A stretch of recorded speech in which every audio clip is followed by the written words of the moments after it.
How to fix call ended on the Facebook Messenger.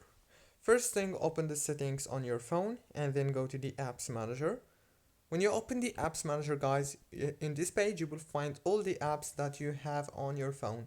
So all what you want to do is wait a few seconds, and after that scroll until you find the Facebook Messenger. When you find the Facebook Messenger, just click on it like this and then click on force stop.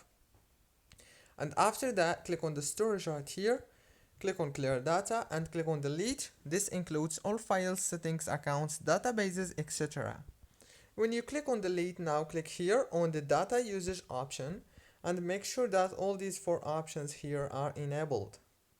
Go back again and now go to the settings on your phone, go to the wireless and networks, enable the airplane mode for 10 seconds and after that disable it. That's it, guys. Don't forget to like and subscribe. Thank you for watching.